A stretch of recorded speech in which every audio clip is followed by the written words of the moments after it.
Alright, today what we're going to be doing is going over Project 3.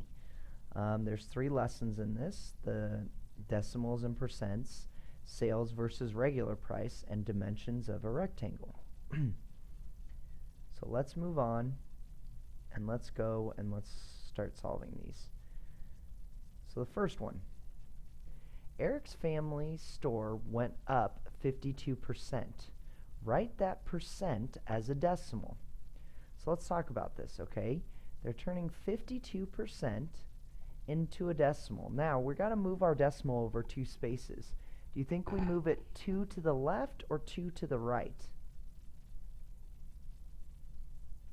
Yeah, we're going to move it 2 to the left, okay? Because it's going from a percent to a decimal, and the decimal is always going to be smaller than the percent. So if we move it 2 to the left, you're going to get 52% is 0.52, 0.52, and that would be your answer.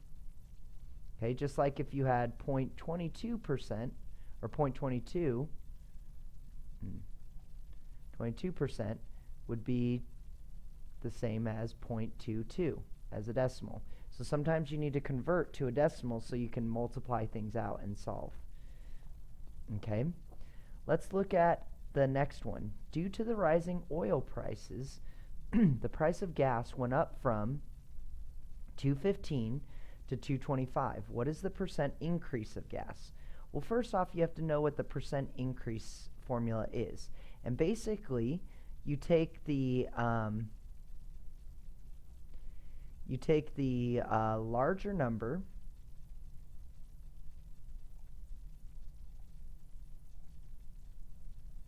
minus the smaller number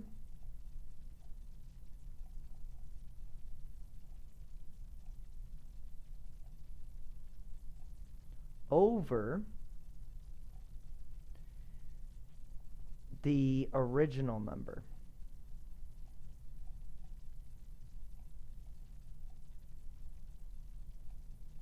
Okay? So that's how it's always going to look like. It's going to be larger number minus smallest number over the original number. So in this case, let's plug those in. So the largest number is 225. So we're going to put 225 minus 215 over, and what's my original amount? What's my original? Yeah, the 215. Okay, so let's subtract 225 minus 215. That's going to be 10 cents. And then we're going to divide that by 2.15. Put that decimal in there. Ooh, we'll do that as a decimal. Okay, so this is where probably you want to use a calculator. Oops, we'll put it out where we can see it. So we're going to go 0.10 divided by 2.15, and that will give me my decimal. So it gives me the decimal as 0.0465. Now remember, we want to move our decimal over 2 spaces to the right when we're converting it to a percent. So I want to move this over 2 spaces, so I'm going to go 1, 2, and that's where my new decimal is. Now we only want one number after the decimal, so we're going to put 4. Now, since it's 6.5, is it going to be 4.6 or 4.7? Yeah, 4.7, because it's higher than that. So that's the percentage increase of that. So that's how you find the percent increase, is you do the larger number minus the smallest number over the original number. Okay, and that's always how you do the percent increase. And then we just converted it to a percent.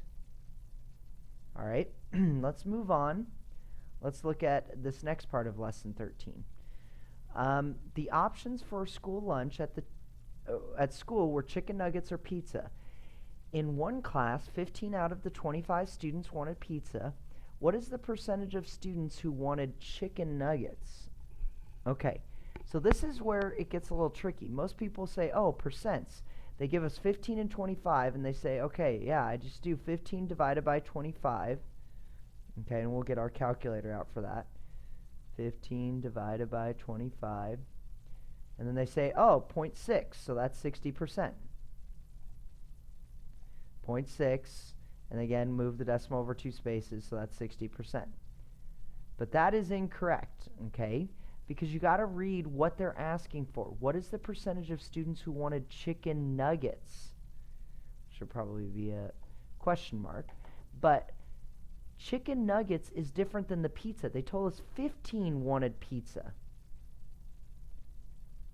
Wanted pizza, not that. So we have to figure out how many wanted chicken nuggets. So what do you think we do with 25 and 15 in order to find how many want chicken nuggets?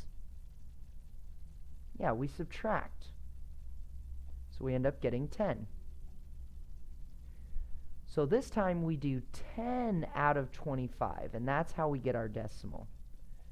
So we'll pull our calculator up again. 10 divided by 25, 0.4. Okay. So 0.4, how would that be as a percent? Yeah, move it over 2 spaces and put a 0 here. So it's going to be 40%. That's going to be my percentage. Okay, so that will be my answer. 40. I'll rewrite it over here where everyone can see. Okay, so there's your answer. So that's how you find the percentage. So just realize when you're doing that, when you're finding these percentages, you have to make sure that you are doing the right percentage. Because if you do the other one like this, you would have gotten 60, which is not correct. Okay. Next one. Sally's goal is to run 22 miles in 1 week, or this week. In the first 3 days, she runs 14 miles. What percent of miles does she still have to run this week? So she still has to run. So we know she's run 14 already, and she's trying to get a goal of 22. So what does she have to do? What do we have to do again with 22 and 14 to figure out how much she has remaining? Yeah, we subtract. Okay, so we'll borrow 1. 12 minus 4 is 8. So there's 8 miles she still needs to run in that day. Or I mean that week. So now what she has to do is we have to do 8, and are we going to divide that by 14 or 22? What's our total that she wants to run? 22. So then we get our calculator out, and we say 8 divided by 22. Gives us 0.36, 0.36, 0.36, so on and so forth. So we'll just go 0.363. Okay? So when we move that into a decimal, remember we move it 2 spaces to the right, and that's going to end up giving me 36.3%. So she still has to run 36% of her miles. You can see she's run more than half, but she still has 36% to run. Okay, so that's it for lesson 13. That was kind of a longer lesson. Let's move on to lesson 14. Sales versus regular price. Okay, so it says the price of a football on sale costs $40 of the original price. If the original price was $20, what is the percent? Sorry, this should say 40% of the original price. So when we have 40% of 20, that means we multiply that. But again, we need to turn 40 into a decimal. So this time we move it 2 to the left. So we can really go 20 times 0.4. And you could do 0.40, but really there's no point. So we're going to go 4 times 0 is 0. 4 times 2 is 8. So it's going to be $8. But that's not a sale price. That's how much off it is, because it's 40% off, or of the original price. Oh, it's 40% of the original price. So that actually is your price. So your answer is going to be $8. Okay, if it said 40% off, that's when you would do 40% and you would get the 8, and then you do 20 minus 8, and that would give you the 12. But in this case, it says of. So if it says 40% of that, that's just where we do 40% times 20, and it's $8. Okay? Because if you did 8 divided by 20, you would end up getting 0.4, and that's what you want. Okay? So let's look at number 2. A guitar is being sold for 55% of the regular price. The sales price is $660. What is the original price of the guitar? So they give us the sale price this time, so we can't just do 0.55 times 660. That doesn't work. Okay, this time, since it's they give you the sale price, think about it before. What we did was we multiplied when they gave us the original price. Now we're going to try to find the original price. So instead of multiplying, we're going to divide. So we're going to go 660. And then again, we're going to turn 55% into a decimal,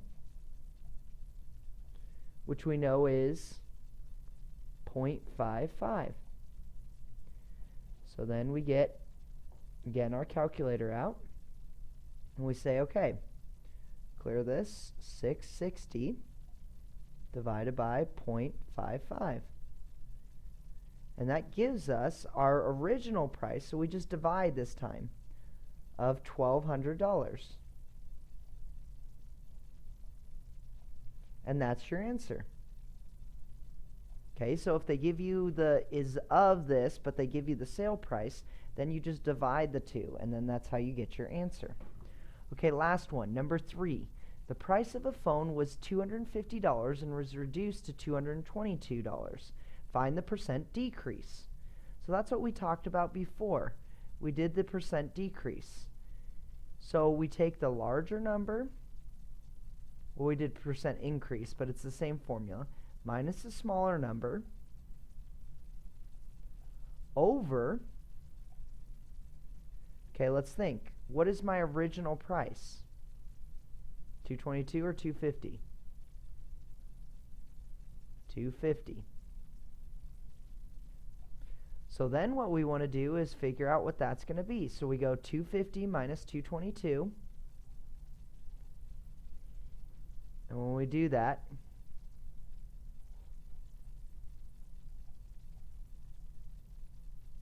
we get 250 minus 222. 28. Okay? So we get 28 over 250. So again, we divide them to get our percent, or a decimal that we need to turn into a percent. So we're going to say 28 divided by 250, and that's going to be 0.112. 0.112. So we move it over how many spaces to the right? 2. So here's our percent. Our percent's going to be 11.2%. That's how much it decreased, going from 250 to 222. So that's how we get our percent decrease in this case. Okay, one last lesson. On lesson 15, it asks you to translate a sentence into an equation.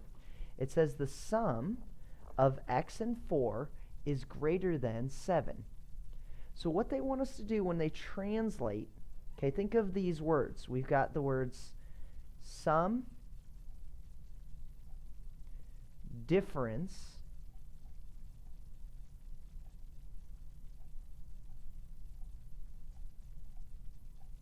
we've got the word product,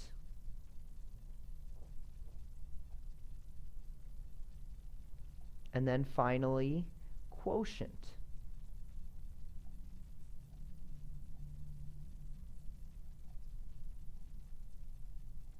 Okay, so now we need to find what each of those means. So sum, okay, is that adding, subtracting, multiplying, or dividing? Sum is adding.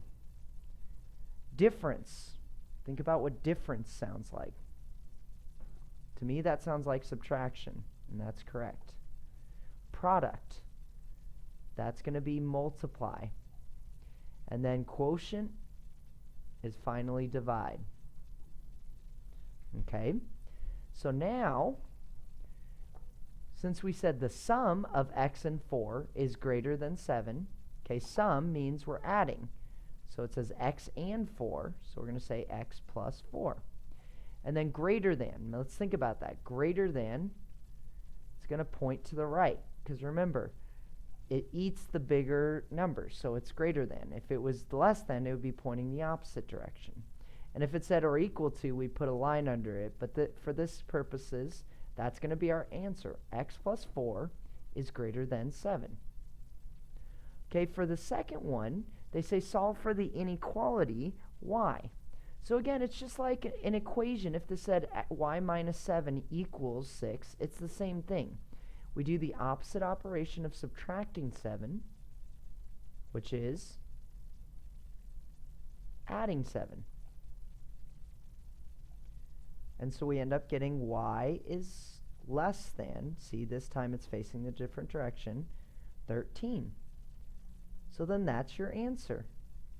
So that's how you do the last two. So hopefully use this to help you on these. And again, remember that product is multiply and quotient is divide.